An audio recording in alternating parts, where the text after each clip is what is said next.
நாட்டில் வெள்ளை கருப்பு என்ற நிறவேதம் அழிந்து எல்லோரும் ஒரே இனத்து மக்கள், எல்லோருக்கும் அந்த நாடு சொந்தம் என்கிற மனப்பான்மை எல்லோர் மனதிலும் ஏற்படணும். அதுதான் வழி. நமது தனித்தன்மையை நாம் மறக்க மறுத்தால் மறுத்தால் மூட்டையை கட்டிக்கொண்டு உங்கள் மூதாதையர் வந்த நாட்டுக்கே திரும்பி போய்விடணும். மிஸ்டர் தாமு, ஒன்று சொல்ல விரும்புகிறேன். கோவிச்சிக்க மாட்டீங்களே? சிலரிடம் என்னால் கோபித்து கொள்ளவே முடியாது. அதில் நீயும் ஒருத்தி. தாராளமாக பயப்படாமல் சொல்லு. மென்மையாக முருவளித்தான் அவன். அயோக்கியனது கடைசி புகலிடம் அரசியல் என்பார்கள். அதை நீ சொல்லவில்லை, ஜான்ஸ்டைன் சொல்லியிருக்கிறார். அவர் அப்படி கருதினார். என் கருத்து வேறு. அவரை விடு. உன் கண்களுக்கு நான் அயோக்கியனாக தெரிகிறேன். அதை சொல்.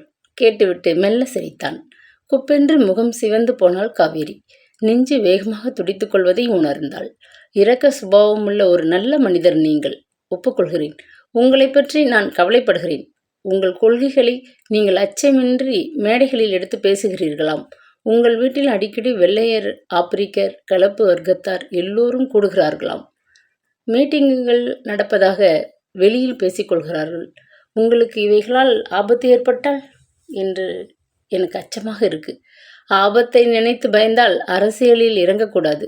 பேசாது ஒரு டீ கடை வைத்து அதில் வரும் லாபத்திலே அமைதியாக வாழ்க்கையை நடத்தி கொண்டு போக வேண்டும், இல்லையா? மேலே விவாதிப்பதற்குள் வீடு வந்துவிடவே அவள் நன்றி தெரிவித்து விடைபெற்று கொண்டாள். அவனுடன் சிறிது நேரம் பேசியது மனதிற்கு அமைதியையும் திருப்தியையும் அளித்திருப்பதை உணர்ந்தாள். அதற்கு பின் அவள் ஒரு வார காலம் வேலையிலிருந்து விடுப்பு எடுத்துக்கொண்டாள். 3 தினங்களுக்கு பின்னர் சௌந்தரியின் உடல்நிலை அபாய கட்டத்தை தாண்டி விட்டிருந்ததால் அவளை ஸ்பெஷல் வார்டுக்கு மாற்றி விட்டிருந்தனர்.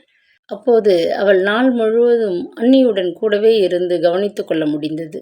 இடையே இருமுறை காலையும் மாலையும் வீட்டிற்கு போய் உடை மாற்றி கொண்டு சாப்பிட்டு வரச் செல்ல நேர்ந்தது. அப்பொழுதெல்லாம் மிகவும் துணிவுடன் தாமோதரனுக்கு ஃபோன் செய்து அவனது உதவியுடன் அவன் காரில் போய் வந்து கொண்டிருந்தாள். அந்த உதவி சௌந்தரி ஆஸ்பத்திரியில் இருந்த 6 வாரங்கள் தொடர்ந்து அவளுக்கு கிடைத்தது. அவளும் மகிழ்ச்சியுடன் ஆவலுடன் அதை ஏற்றுக்கொண்டாள். தாமோதரன் சொல்லும் அரசியல் சங்கதிகளை கவனமாக கேட்டு ஆச்சரியப்பட்டாள். அவன் சொன்ன ஜோக்குகளுக்கு குலுங்க குலுங்க சிரித்தாள். அவன் வாங்கி தந்த ஐஸ்கிரீம் கோன்களை ஆர்வத்துடன் குழந்தையைப் போல் நாவினால் நக்கி சுவைத்துவிட்டு கடைக்கண்ணால் தன்னை அவன் கவனிப்பதை உணர்ந்து முகம் சிவக்க, ஐஸ்கிரீமை பின்ன எப்படி சாப்பிடுவதாம்? கடித்தா விழுங்க முடியும் என்று செல்லமாக சினுங்கினாள். அவனது அருகாமை, அவன் பேச்சு, அவன் காட்டிய அன்பு, அவன் உதவிகள் எல்லாமே அவளுக்கு இனித்தன. அவனை அவளுக்கு ரொம்பவும் பிடித்து போய்விட்டது. அன்று காலை அண்ணி சௌந்தரி ஓரளவுக்கு உடல்நிலை குணமாகி வீட்டுக்கு வந்திருந்தாள். அந்த மகிழ்ச்சியை கொண்டாட தாமோதரன் அழைப்பை மறுக்க முடியாது காவேரி அவனுடன் ஒரு சினிமாவுக்கு போயிருந்தாள். இரவு 10 மணி அளவில் வீட்டுக்குள்ளே வந்து நின்ற தங்கையை முன்னறையில் கூண்டு புலி போல உலாவிக் கொண்டிருந்த அண்ணன் கோபத்துடன் வெறித்தான். அப்படியே நில்லு, உன்கிட்ட பேசணும். எத்தனை நாளா அவனோட உனக்கு இந்த சிநேகிதம்? ஆத்திரத்துடன் கத்தினான் லோகேந்திரன். திடுக்கிட்டு போன காவேரிக்கு சற்றென்று பேச இயலவில்லை. முகத்தை கடுத்து கொண்டு நின்ற யசோதாவை பார்க்க கூசினாள். ஆஸ்பத்திரிக்கு போய் வர கார் கொடுத்து உதவினார், அது தப்பா? குமுறினாள் மெல்லிய குரலில். தெரிஞ்சிருந்தும் தப்பான்னு கேட்கிறியே, உனக்கு எத்தனை திமிர்? அவனது அரசியல் கொள்கை நமக்கு ஒத்து வராதுன்னு அவனுக்கு பெண் கொடுக்க அண்ணா மறுத்ததை இத்தனை சீக்கிரத்தில் நீ மறந்துட்டியா? அவன் சிநேகித்தால உன் வேலைக்கு ஆபத்து, உன்னால எங்களுக்கு ஆபத்து. நாளைக்கு ஒரு சிஐடி நம்ம வீட்டு வாசல்ல வந்து நிற்பான். வேண்டாம்னு ஒதுக்கினவனோட ஊர் சுற்றிக்கிட்டு எங்க மானத்தை விலை பேசுறியே? உனக்கு எத்தனை ஆணவம்? சொல்லிக்கொண்டே கையை ஓங்கியபடி தங்கையை நெருங்கினான். அண்ணா, டோன்ட் பி ஸ்டூபிட் என்று கூறியபடி அவள் பின்னால் நகரும் முன் பளீர் என்று ஒரு அறை கன்னத்தில் விழவே காவேரி அவமானமும் கோபமும் வேதனையும் தாளாது அண்ணீ என்று அலறிவிட்டாள். படுக்கையிலிருந்து எழுந்து தள்ளாடிபடி வெளியே வந்த சௌந்தரியின் முகம் வெளுப்படைந்து போனது. அவளது கால்கள் தடுமாறின. லோகேந்திரா, என்ன காரியம் செஞ்ச? தோளுக்கு உசந்து வளர்ந்து விட்ட பெண்ணை கை தொட்டு அடிக்க உனக்கு யார் அதிகாரம் கொடுத்தது? மெல்லிய குரலில் கேட்டாள். யார் தரணும்? வீட்டுக்கு எஜமான் அவர். அவருக்கு எதிராக நடந்தா? சீறிக்கொண்டு குறுக்கிட்டாள் யசோதா. நான் உசுரோடு இருக்கிறவரை யாரும் விரலால் கூட காவிரியை தொடக்கூடாது, புரிஞ்சுக்கோங்க. பேச்சு தடுமாற கண்கள் மேலே சொருக மயக்கமாகி தடால் என்று சௌந்தரி தரை மீது விழுந்தாள். முன்னிருட்டையும் குளிரையும் பொருட்படுத்தாது வைத்தியநாத ஈஸ்வரர் ஆலயத்தில் கூட்டம் நிரம்பி வழிந்து கொண்டிருந்தது. அர்ச்சகர் பூஜையை முடித்ததும் உறவினர்கள் அனைவரும் ஒரு பக்கமும் ஊரார் ஒரு பக்கமுமாக தரையில் விரிக்கப்பட்டிருந்த கம்பளங்கள் மீது உட்கார்ந்து கொண்டனர். சில வயதான ஆண்களும் பெண்களும் தரையில் அமர சங்கடப்பட்டு கொண்டு சுவர் ஓரமாக கிடந்த பெஞ்சுகளில் உட்கார்ந்திருந்தனர். தூண் மீது சாய்ந்தபடி அமர்ந்திருந்த காவேரி இன்னமும் அந்த அதிர்ச்சியிலிருந்து பூராவும் விடுபடவில்லை. எதிலும் ஒன்றிக்கொள்ள முடியாது ஒடுங்கி போன உணர்வுடன் பொம்மை போல அசையாது அமர்ந்திருந்தாள். பாரோடு விண்ணாய் பரந்த எம்பரனை பற்று நான் பற்றிலேன் கண்டாய் வார்கடல் உலகில் வாழ்கிலேன் கண்டாய் வருக வென்றருள் புரியாயே. வெள்ளை புடவையும் பச்சை ரவிக்கையுமான சீருடையில் முன் வரிசையில் உட்கார்ந்திருந்த மாதர் சங்கத்து பெண்கள் துக்க காரியங்களின் போது வாசிக்கும் திருவாசகத்திலிருந்து வாழாப்பத்து என்பதை உரத்த குரலில் பக்கவாத்தியங்களுடன் பாடினர். துயரத்துடன் ஒலித்த அவர்களின் கூட்டுக்குரல் மனதில் புதைந்து கிடந்த வேதனையை கிளறிவிட முதலாக 10 தினங்களுக்கு பின்னர்தான் காவேரியின் கண்களில் நீர் புரண்டது. தாய்க்கு சமமான அன்புமிக்க அண்ணி சௌந்தரி மறைந்த 11வது நாள் மாலை இறந்தவளுக்கு மோட்ச விளக்கு ஏற்றி வழிபட வந்திருந்தாள் அவள். சௌந்தரி தன் விருப்பத்தை முன்னதாகவே பலமுறை லோகேந்திரனிடமும் காவேரியிடமும் தெரிவித்திருந்தாள். இல்லாவிடில் வழக்கம் போல தமிழர்கள் இல்லத்திலே இறந்தவர்களுக்கு நடத்தும் சடங்குகளை விட்டு கொடுக்காது லோகேந்திரன் தடபுடலாக நடத்தியிருப்பான். உயிரோடு இருக்கும்போது அன்பும் ஆதரவுமாக இல்லாவிடனும் ஊர் மெச்ச தன் ஓரகத்தை இறந்த 11வது நாள் கருமாதி என்ற சடங்கை தோட்டத்திலே பெரிய பந்தல் போட்டு ஊரை கூட்டி செத்தவளுக்கு படையல் போட்டு ஊராருக்கு விருந்து படைத்து அமர்க்கலப்படுத்தி இருப்பாள் யசோதா. வயிறார சாப்பிட்டு விட்டு, என்னம்மா சாவை எடுத்தாங்க, வாட் எ கிராண்ட் ஃபியூனரல், என்னம்மா கருமாதி செய்தாங்க என்று யசோதாவின் புகழை அடிக்குரலில் கிசுகிசுத்து விட்டு போயிருப்பார்கள் வந்தவர்கள். ஆனால் அந்த மாதிரியான சந்தர்ப்பத்திற்கு இடம் வைக்காது சௌந்தரி தன் இறுதி ஆசையை மைத்துனனிடம் உறுதிப்படுத்திவிட்டு போயிருந்தாள். பிரார்த்தனை பாடல்கள் முடிந்ததும் மாதர் சங்க தலைவியும் ஊரில் உள்ள சில பிரமுகர்களும் மறைந்து போன சௌந்தரியின் குண விசேஷங்களை கூறி மக்கள் சார்பில் அவளது குடும்பத்திற்கு அனுதாபம் தெரிவித்து அவள் ஆன்மா சாந்தி அடையட்டும் என்று பிரார்த்தித்தனர். பின்னர் அர்ச்சகர் தீபாரணனை துவக்கினார். தூபக்கவசத்தின் மீது ஹோவென்று எரிந்த கற்பூர ஜோதி மீது உறவினர்கள் வரிசையில் வந்து கற்பூர துண்டுகளை போட்டு வணங்கினர். மன்னிப்பு பிரார்த்தனையுடன் கூட்டம் வெளியே வரத் தொடங்கியது. அவர்கள் சிரம பரிகாரம் செய்து கொள்ள வெளியே அண்டாக்களில் சூடான பால் பாதம் சாறை பருப்புகள் மிதக்க ஏலக்காய் வாசனையில் தயாராக காத்திருந்தது.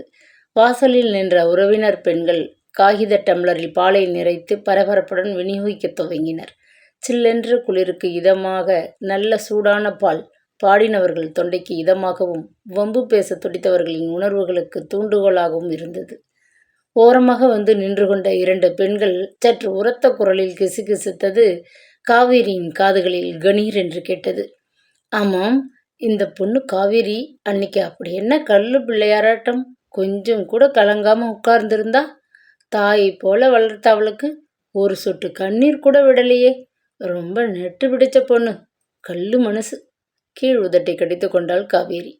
அவளை பற்றிய விமரிசனம் நெஞ்சை சுட்டது. வீட்டில் அன்று நடந்த குழப்பத்தில் மயங்கி விழுந்த அண்ணி சௌந்தரி அதற்கு பின் திரும்ப கண்களை விழித்து பார்க்கவே இல்லை. லோகேந்திரன் பயந்து போய் உடனடியாக குடும்ப வைத்தியருக்கு ஃபோன் செய்தான்.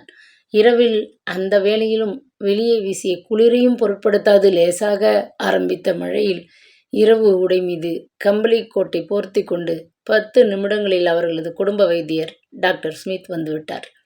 ஆனால் பலன், படுக்கை மீது கிடத்தப்பட்டிருந்தவளை பரிசோதித்துவிட்டு காவேரியின் கையை பிடித்து ஆதரவுடன் அழுத்தினார் டாக்டர்.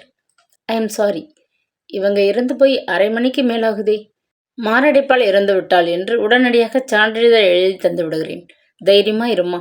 முதுகை தட்டி கொடுத்துவிட்டு அந்த கிழவர் வெளியேறிவிட்டார். அண்ணி என்று ஒரே ஒரு தடவை அடி வயிற்றிலிருந்து வந்த அலறலுக்கு பின் அவள் அழவில்லை. தலைக்குள் ஏதோ ஒன்று வெடித்து அந்த வேதனையின் தீவிரத்தில் உணர்வுகள் எல்லாவற்றையும் இழந்துவிட்டது போன்றதொரு அதிர்ச்சியில் அவள் மரக்கட்டையாகி போனாள். பின்னர் காரியங்கள் விரைவாக நடந்தன. இரவு முழுவதும் அந்த படுக்கை அருகே பிரமை பிடித்தவள் போல் உட்கார்ந்திருந்தாள். மறுநாள் காலை உடலை குளிப்பாட்டி புதிய புடவையொன்றில் பட்டையாக திருநீற்று கீற்றுடன் பிரேத பெட்டிக்குள் அடக்கமாக்கி விட்டிருந்தனர்.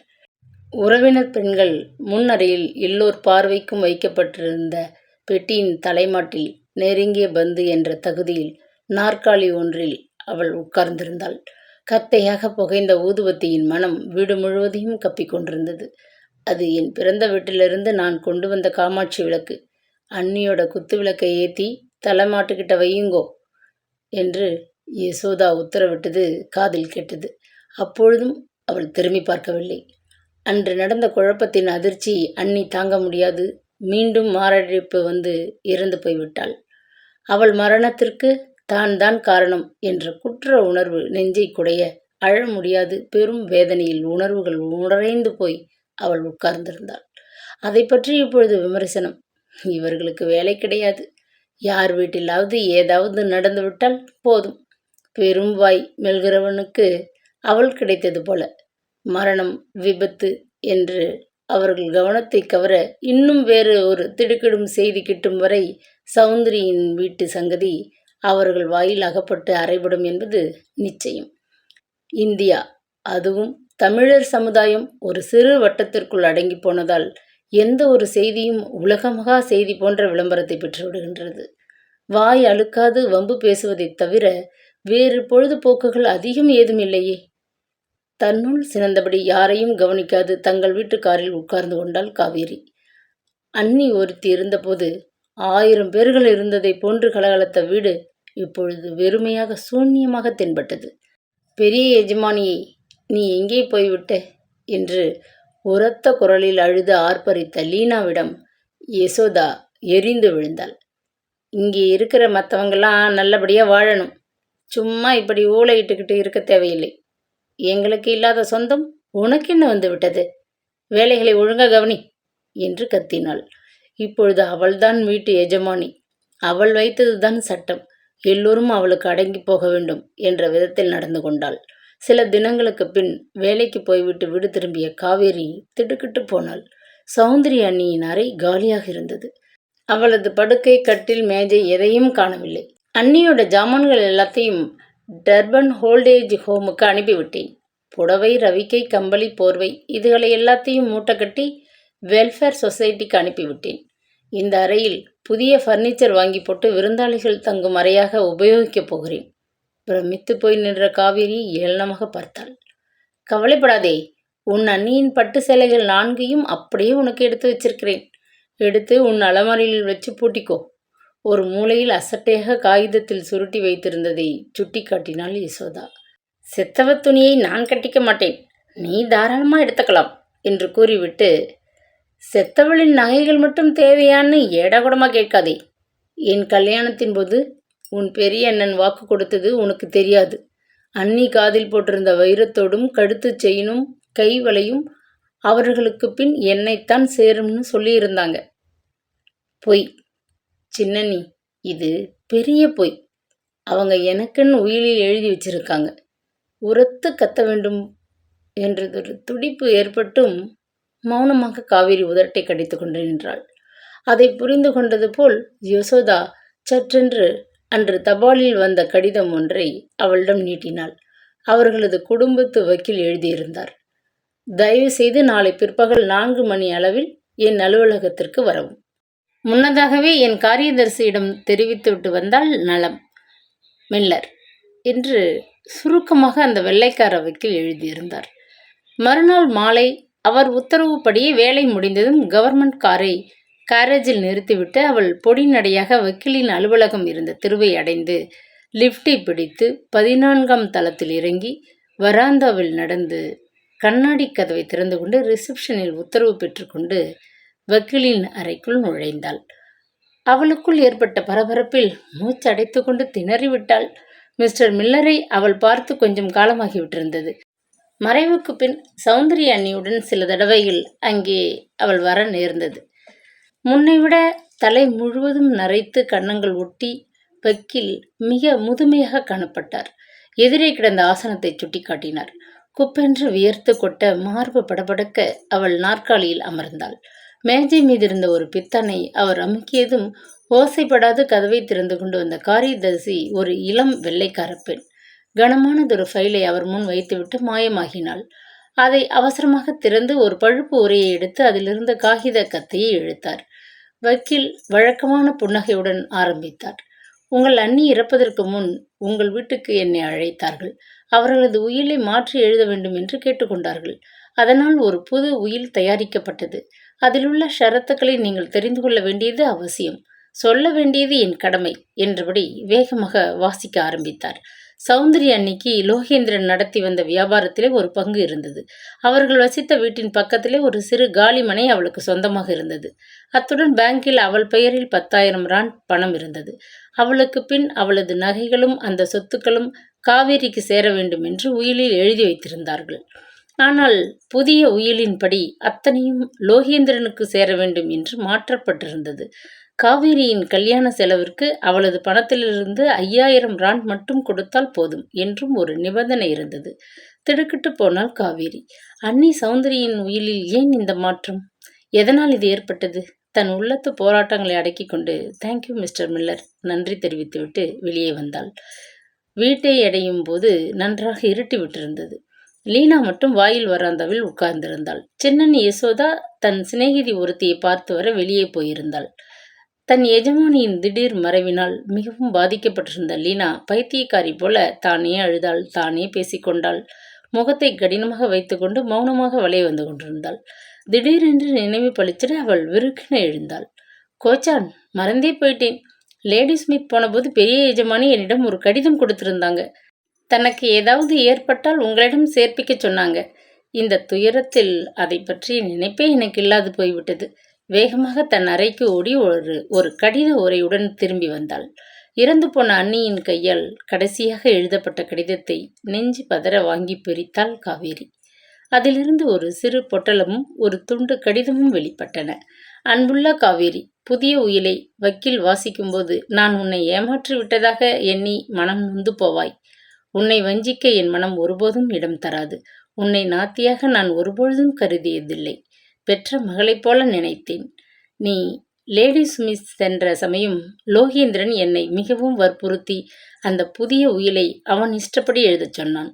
நீயும் அருகில் இல்லை. கணவனும் மனைவியும் என்னிடம் ரொம்பவும் வம்பு செய்து என்னை துன்பப்படுத்தி எழுத வைத்தார்கள். வக்கீலை அழைத்து வந்து வற்புறுத்தியதை மறுக்க முடியவில்லை. என்ன செய்வேன்? நோயாளியாகி அவர்கள் தயவில் வாழ்ந்து கொண்டிருக்கிறேன். மனக்கசப்போடுதான் புதிய உயிலில் கையெழுத்து போட்டேன். அன்று இரவு முழுவதும் உனக்கு துரோகம் செய்துவிட்டோமே என்று நான் அழுத அழுகை. ஆனாலும் உனக்கு என் ஆசைகளுடன் என் வைர மோதிரத்தை வைத்துவிட்டு போகிறேன். இந்த மோதிரத்தை பற்றி லோகேந்திரனோ யசோதாவோ அறிய மாட்டார்கள். இது என் பாட்டனுக்கு அவர் வேலை செய்த வெள்ளைக்கார கம்பெனி முதலாளி தமது பரிசாக கொடுத்தது. தம் கணவரிடமிருந்து பெற்ற அந்த மோதிரத்தை என் மாமியார் எனக்கு தந்துவிட்டு போனார்கள். அண்ணன் தம்பியிடையே இதன் பொருட்டு மனத்தாங்கள் ஏற்படக்கூடாது என்று நான் இதை என் விரலில் அணிந்ததே இல்லை. பத்திரமாக அலமாரியில் ஒரு மூலையில் ஒடித்து வைத்திருந்தேன். உன் பாட்டியின் மோதிரத்தை உனக்கு தந்துவிட்டு போகிறேன். ப்ளூ ஓகர்கள் 1 கேரட்டுக்கு மேல் உள்ளது. பழைய விட்டு என்றாலும் நல்ல விலை கிடைக்கும். என் நினைவுக்கு என்று வைத்துக்கொண்டு உபயோகித்தாலும் சரி, விற்று அதனால் நீ பலன் அடைந்தாலும் சரி, உன் இஷ்டம். உன்னை ஏமாற்றி விட்டு அனாதையாக்கி விட்டு போகிறேன், மன்னித்துக்கொள். என் அருமை காவேரி, நீ சுகமாக மங்களமாக இருப்பாய் என்று ஆசீர்வதிக்கிறேன். உன் அன்புள்ள அண்ணி சௌந்தரி. நீல ஒளி வீசிய வைரக்கல்லுக்கு போட்டி போல காவேரியின் கண்கள் கண்ணீர் முத்துக்களை சொரிந்தன. குமுறி குமுறி அழுதாள். அண்ணி, உங்க ஆசி ஒன்னே எனக்கு பெரும் சொத்து. அதுக்கே நான் ரொம்ப நன்றியாக இருக்கேன் அண்ணி. இதை தெரிஞ்சு உங்க ஆன்மா அமைதி அடையட்டும் அண்ணி. நீங்க கேட்டுக்கொண்டபடி மேலே பேச முடியாது தேம்பினாள். சின்னண்ணி யசோதாவுக்கு சில சின்னத்தனமான குணங்கள் உண்டு என்பதை காவேரி அறிவாள். அவள் வீட்டில் இல்லாதபோது அவளது அலமாரியை திறந்து அவள் பத்திரமாக வைத்திருக்கும் கடிதங்கள், அவளது வங்கி சேமிப்பு புத்தகம், புதிதாக வாங்கி வந்துள்ள துணிமணிகளின் விவரம் முதலியவற்றை தெரிந்து கொள்ள முயற்சிப்பாள். அதை அவள் ஒரு கேவலமான செய்கையாக கருதியதே இல்லை. கல்யாணமாகாத பெண் காவேரி அண்ணன் அரவணைப்பில் வாழ்கிறாள். அவளை பற்றி அண்ணியான தான் எல்லாம் தெரிந்து கொள்ள வேண்டியது அவசியம் என்பதுதான் அவளது வாதம். யசோதாவின் கண்களில் அந்த கடிதமோ வைர மோதிரமோ அகப்பட்டு விட்டால் வீடு ரணகலமாகிவிடும் என்ற பயத்தில் காவேரி அவைகளை தன் தோல் பைக்குள் வைத்து அன்றாடம் சுமந்து கொண்டு வேலைக்கு போய் வந்தாள். வைர மோதிரத்தை பற்றி இன்னொரு விதமான கவலையும் அவள் மனதை குடைந்து கொண்டிருந்தது. வெள்ளிக்கிழமை மாலை வேளைகளில் தோழி நர்ஸ் நளினியின் காரில் வர முடியாது. சில சமயங்கள் பஸ்ஸில் பயணப்பட்டு வீடு வர நேர்ந்தது. கூட்டம் நிறைந்த வழியில் பஸ்ஸில் ஜேப்பிடி திருட்டும் அதிகம் என்பது அவளுக்கு தெரியும். திருடன் எவனாவது அன்னி சௌந்தரி அவளுக்கு அன்புடன் விட்டுப்போன அந்த அழகான வைர மோதிரத்தை தட்டி கொண்டு போய்விட்டாள். அன்னி சௌந்தரியின் கடைசி கடிதத்தை அவள் பத்திரமாக பாதுகாக்க விரும்பினாள். அதே சமயம் அதை பையில் வைத்து கொண்டிருக்கவும் சங்கடமாக இருந்தது. சமையல் அறையிலோ தோட்டத்திலோ அவள் வேலையாக இருக்கும்போது யசோதா அண்ணி அவளது தோல் பையை திறந்து பரிசோதிக்கையில் அந்த கடிதம் அவள் கைக்கும் போய் சேர்ந்து விட்டாள். பிறகு வேறு வினையே வேண்டாம் என்ற அச்சம். அன்று மாலை அவள் வேலையிலிருந்து வீடு திரும்பிய போது திடீரென்று அந்த எண்ணம் தோன்றியது. பாதை ஓரத்தில் இருந்த கார் பார்க்கில் வண்டியை நிறுத்திவிட்டு அரை மணிக்கு தேவையான சில்லறையை பார்க்கிங் மீட்டரில் போட்டுவிட்டு நேரத்தை கடிகாரத்தில் பார்த்து மனதில் குறித்து கொண்டு வேகமாக தாமோதரனின் அலுவலகம் இருந்த கட்டிடத்தை நோக்கி நடந்தாள். 3வது தளத்தில் லிப்டிலிருந்து வெளிப்பட்டு வராந்தா மீது விரைந்து கண்ணாடி கதவில் பளிச்சிட்ட பெயர் தாங்கி நின்ற அந்த அலுவலகத்திற்குள் கதவை தள்ளி கொண்டு சென்றாள். Yes please. பற்களை முல்லைச்சரமாக காட்டி சிரித்த ரிசப்ஷனிஸ்டிடம் தன் பெயரை எழுதி கொடுத்தாள். சில நிமிஷங்களில் இன்டர்காம் ஒலித்தது. எஸ் சார், அனுப்பி வைக்கிறேன் என்று ஆங்கிலத்தில் குழைந்த அந்த பெண் காவேரியின் பக்கம் திரும்பி, உங்களை மிஸ்டர் தாமோதரன் உள்ளே வரச் சொல்கிறார் பெரியதாக முறுவலித்தாள். காவேரி அவனது அலுவலகத்திற்கு செல்வது அதுதான் முதல் முறை.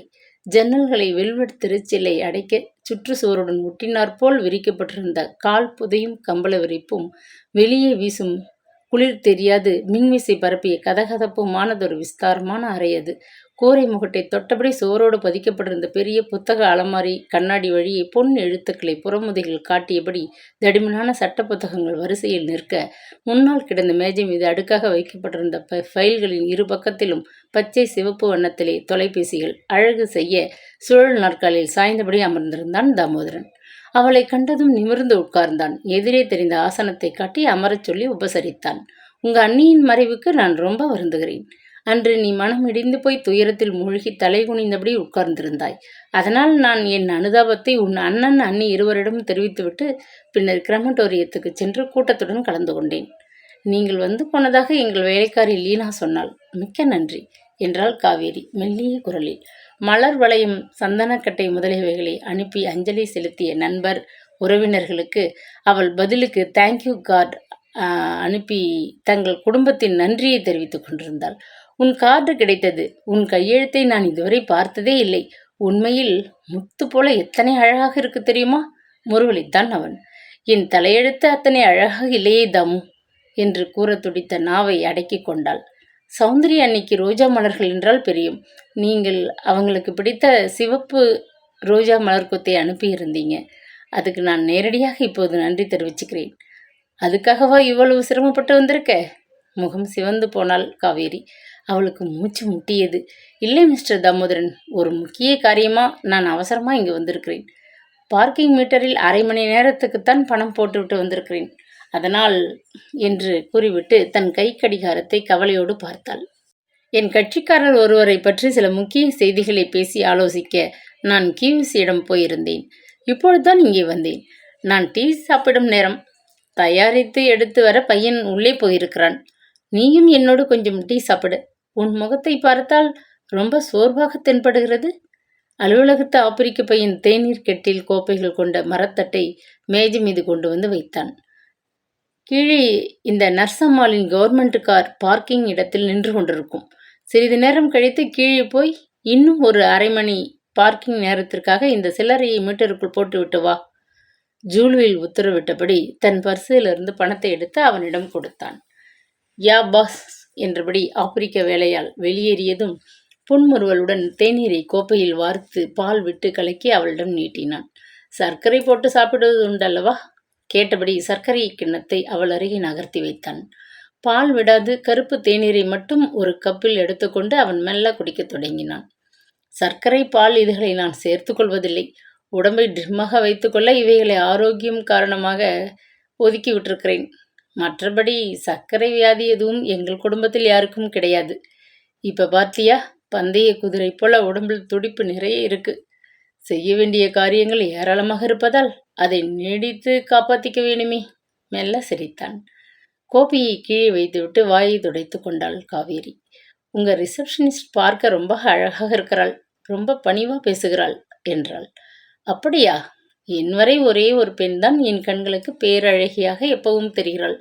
கலகலவென்று அவன் சிரித்தபோது குப்பென்று முகம் சிவந்து போனாள் காவேரி. படபடவென்று மார்பு துடிக்க மேஜை மீது போடப்பட்டிருந்த கண்ணாடியை பார்ப்பது போல தலையை குனிந்து கொண்டு பேசினாள். சில தினங்களுக்கு முன்னர் மிஸ்டர் மில்லர் எனக்கு என் பெரிய அண்ணியின் உயிலை படித்து காட்டினார். அதன் பிரகாரம் கொஞ்சம் சொத்து வரப்போகிறது. அதை எப்படி முதலீடு செய்யலாம் என்று ஆலோசனை கேட்க வந்திருக்கிறாயா? லேசாக புரண்ட கண்ணீரை சமாளித்து கொண்டு நிமிர்ந்து அவனை பார்த்தாள். மிஸ்டர் தாமோதரன், நான் ஊரில் இல்லாத சமயம் முன்பு எழுதிய உயிலை மாற்றி விட்டிருக்கிறார்கள். அண்ணியின் பிசகல்ல அது.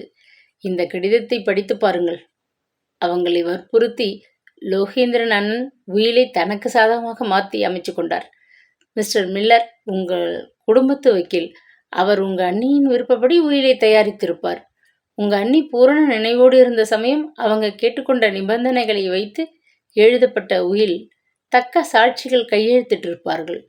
அது செல்லுபடியாகாதுன்னு நீ வம்பு வழக்கு செய்வதில் பலன் ஏதும் இருக்காதே.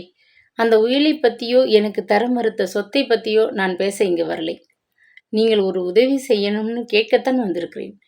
நீ கேட்கும் உதவி சிரமமானதாக இருந்தால் கூட மறுக்க மாட்டேன். சொல்லு. இந்த கடிதத்தையும் இந்த பொட்டலத்தில் இருக்கும் வைர மோதிரத்தையும் உங்கள் பாதுகாப்பில் எனக்காக வைத்திருக்க வேண்டும். என் கட்சிக்காரர்களின் தஸ்தாவேஜ், முக்கிய கடிதங்கள் இவைகளை நான் எனது சேஃப் கீப்பிங்கில் வைத்துக்கொள்வது வழக்கம்.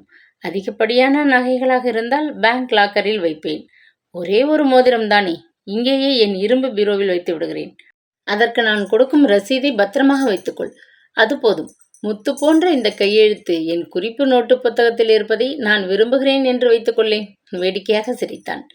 இந்த குறிப்பு அவசியம். ஏனென்றால் அரசியலில் ஈடுபட்டிருக்கும் எனக்கு இடையே ஏதாவது நேர்ந்தால் உன் பொருள்கள் என் பாதுகாப்பில் இருக்கிறது என்பதற்கு சாட்சி தேவை. அப்பொழுதுதான் உனக்கு அவைகள் கிட்டும், இல்லையா? உங்களுக்கு எதுவும் நேரக்கூடாதுன்னு நான் சாமியை வேண்டிக்கிறேன். கூறியபடி அவன் சொன்னபடி எழுதி கையெழுத்து போட்டாள். வேலை முடிந்ததும் நன்றி மிஸ்டர் தாமோதரன் என்று கூறிவிட்டு கிளம்பினாள்.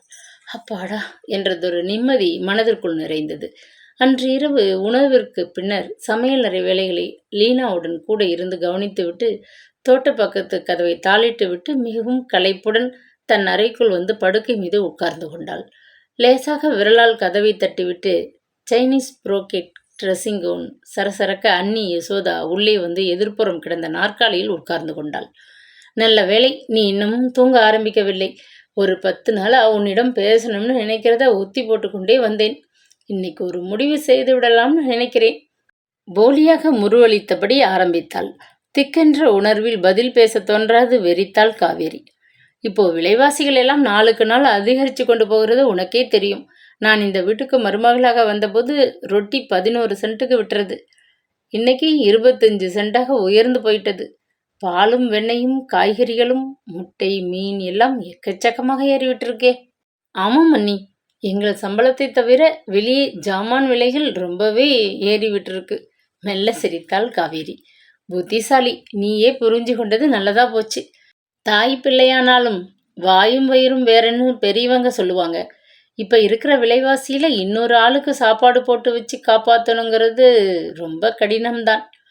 நம்ம கடை பக்கத்தில் ஒரு குஜராத்திக்காரர் ஒரு சாப்பாடு கடை திறந்துட்டார். சூடான கை ரொட்டியும் சப்ஜியும் தராருன்னு கூட்டம் அந்த பக்கம் திரும்பிட்டதால நம்ம வியாபாரம் கொஞ்சம் படுத்துட்டது. இப்போ நான் என்ன பண்ணணும் சொல்லுங்க அண்ணி. ஒழிந்த வேளையில் அண்ணனோட கடையில் வேலை செய்யணுமா? அதெல்லாம் தேவையில்லை. அங்கே ஏகப்பட்ட ஆட்கள் இருக்காங்க. உன் கல்யாணம் ஆகிற வரை நீ எங்களோடு தான் தங்கி இருக்கணும். ஆனால் நீ படித்த நர்ஸ், வேலை பார்க்கிறவ, மாதம் இவ்வளவுன்னு சம்பாதிக்கிற. அதனால் உன் போர்டிங் லாட்ஜுக்குன்னு மாதம் நீ ஏதாச்சும் எங்களுக்கு கொடுத்து உதவணும். உன் அண்ணனும் நானும் கணக்கு போட்டோம். நீ தாராளமாக மாதம் 100 ராண்ட் தந்து உதவலாம். அண்ணி, என் சம்பளமே 300 ராண்டுக்கு கொஞ்சம் குறைவு. அதில் பிடிப்பு போக 250க்கு மேல் கொஞ்சம் கூடுதலாக கிடைக்கிறது. அதில் 100 ராண்ட் கொடுத்துட்டா என்று விழுங்கினாள் திகிலுடன். உன் சொந்த செலவுக்கு துணிமணி வாங்கிக்க, உன் கல்யாணத்துக்கு சேர்த்து வைக்க மீதி 150 ராண்டு இருக்கே, பத்தாதா? உங்க அண்ணா உத்தரவு, சொல்லிட்டேன், பிறகு உன்பாடு என்றாள் யசோதா கடுமையான குரலில். துக்கம் பந்தாக நெஞ்சை அடைக்க கண்களில் பொங்கிய கண்ணீரை சமாளித்து கொண்டாள் காவேரி. அண்ணி சௌந்தரியின் மறைவுக்கு பின் அவள் அந்த வீட்டிற்கு அந்நியமாகிவிட்டாளே. கூட பிறந்த சகோதரியிடம் சோற்றுக்கு பணம் கேட்கும் அளவுக்கு லோகேந்திரன் மகா மட்டமாகிவிட்டாரே. சரி அண்ணி, அப்படியே செய்கிறேன். துக்கத்தை விழுங்கிக் கொண்டு பதிலளித்தாள். இன்னும் ஒன்று, அதையும் சொல்லிடுறேன். இந்த வீட்டு வேலைகளை கட்டிக்கொண்டு நான் இதுவரை ரொம்ப பாடுபட்டுட்டேன். அதனால நீயும் இதில் கொஞ்சம் எனக்கு சமையல், தோட்டத்துக்கு தண்ணீர் பாய்ச்சறது, வெள்ளிக்கிழமை விளக்குகளை துலக்கிறது, ஞாயிற்றுக்கிழமை முழு நேரமும் வீட்டு வேலையெல்லாம் இனி கவனிக்க வேண்டும். சாப்பிடவும் தூங்கவும் பணம், அது போதாது போல வீட்டு வேலையிலும் பங்கு. இதைவிட லீனாவைப் போல ஒரு வேலைக்காரியாக இருந்தால் தங்குமிடம், சாப்பாடு, சம்பளம் எல்லாம் கிடைக்குமே என்று எண்ணமிட்டு குமைந்தாள். சரிதானே, அண்ணன் கிட்ட ஓகேன்னு சொல்லிடுறேன். மறுபடியும் கவுன் சரசரக்க யசோதா வெளியேறினாள். சௌந்தரி அன்னிக்கு பிறகு அந்த வீட்டின் நிலை இப்படி மாறிவிட்டதே.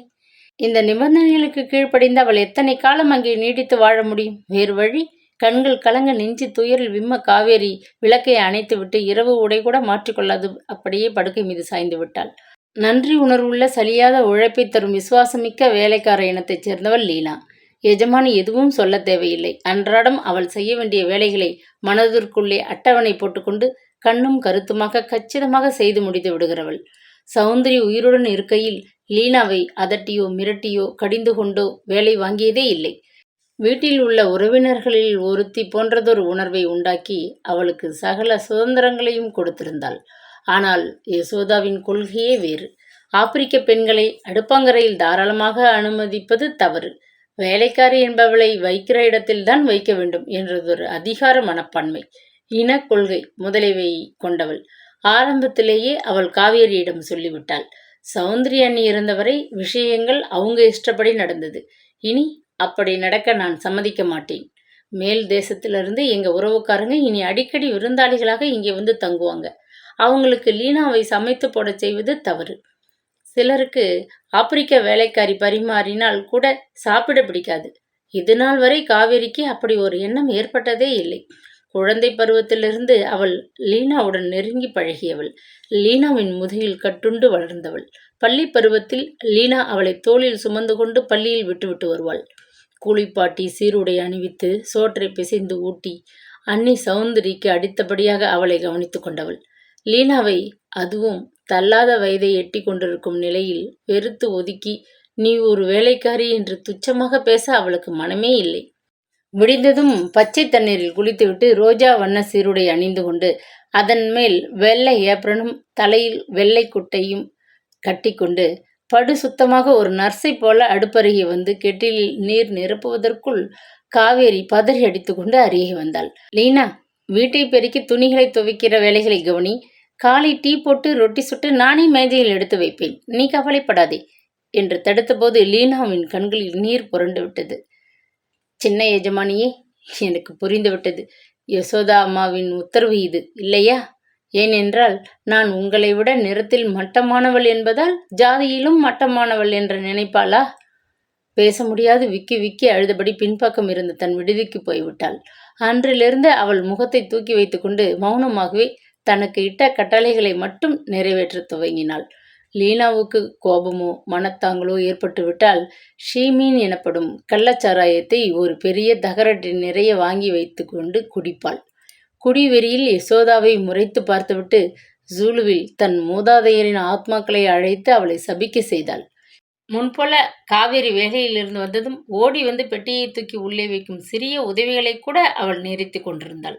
துணிகளை துவைத்து பெட்டி போட்டு தூக்கி வந்து படுக்கை மீது வைத்துவிட்டு சமையல் அறையின் பின்புற கதவின் ஓரம் உள்ள முக்காலி மீது தட்டில் எடுத்து வைத்திருக்கும் ரொட்டி, குழம்பு, பீங்கான் கிண்ணத்தில் இருக்கும் தேநீர் ஆகியவற்றை தூக்கி கொண்டு போய்விடுவாள். லீனா, கொஞ்சம் இங்கே வாயேன் என்று பின்னால் யார் கூப்பிட்டாலும் தனது அறைக்கதவை திறக்க மாட்டாள். ஆழ்ந்து உறங்குவதாக பாவனை செய்வாள். சில நாட்கள் மனதிற்கு அமைதியை தேடிக்கொண்டு இரவு 7 மணி அளவில் நீல அங்கியுடன் வெள்ளை துண்டை இறக்கி முண்டாசும் கையில் ஒரு பெரிய கம்புமாக கிளம்புவாள். தீவிரமாக கடவுளை வழிபடும் ஒரு தொழுகை குழுவைச் சேர்ந்தவள் அவள். நடுவில் ஹரிக்கேன் விளக்கை ஏற்றிக்கொண்டு சுற்றிலும் பெண்கள் கைத்தட்டியபடி பாட்டு பாட ஒருவர் மெல்ல மேளத்தை ஒலிக்க இரவு முழுவதும் தொழுகை நடக்கும். மறுநாள் காலை சோர்ந்து களைத்து வேலை செய்ய முடியாத நிலையில் துவண்டு போய் காணப்படுவாள். வீட்டிலே ஏற்பட்ட மனக்கசப்பில் அவள் இப்பொழுதெல்லாம் அடிக்கடி தொழுகைக்கு கிளம்பி விட்டிருந்தாள். தக்க காரணமின்றி யார் என்பதை நிரூபிக்க தன் கைவசம் பையில் பாஸ் புஸ்தகம் இன்றி எந்த ஆப்பிரிக்க தொழிலாளியும் இரவு 10 மணிக்கு மேல் தெருவில் நடமாடக்கூடாது என்பது அந்த நாட்டு சட்டம். தொழுகைக்கு போய்விட்டு கொஞ்சம் தாமதமாக திரும்பும்போது லீனா கடவுளை தீவிரமாக கும்பிட்டு கத்தி பாடிய ஆவேசத்தில் வயிறு முட்ட குடித்த சாராயம் கழுத்தை பிடித்து தள்ள ஆடியபடி வந்து கொண்டிருப்பாள். காவேரியின் படுக்கை அறை ஜன்னல் பின்பக்கத்து தோட்டத்தை பார்த்தபடி இருந்ததனால் லீனாவின் நலனை எண்ணி கவலைப்பட்டு கொண்டு உறங்காது படுக்கையிலே புரண்டு கொண்டிருப்பாள் காவேரி. கேட் சத்தம் கேட்டதும் எழுந்து மெல்ல திரையை விலக்கி பார்ப்பது வழக்கம். பெரிய மிஸ்ஸஸ் போனதும் இந்த வீடு வீணாவே போயிட்டது, எல்லாம் நாசமா போச்சு என்று சூழுவீர் திட்டிக்கொண்டு குடி வெறியில் ஆடியபடி தோட்டத்தினுள் புகுந்த அரைக்கதவை திறந்து படீர் என்று அரைந்து அவள் மூடிய பிறகுதான் காவேரிக்கு நிம்மதியாக உறக்கம் வரும். அந்த வியாழக்கிழமை தொழுகைக்கு போன லீனா திரும்பவே இல்லை. காற்றில் கேட் அசையும் போதெல்லாம் திடுக்கிட்டு ஜன்னல் ஊடை பார்த்து ஏமாந்து போனாள் காவேரி.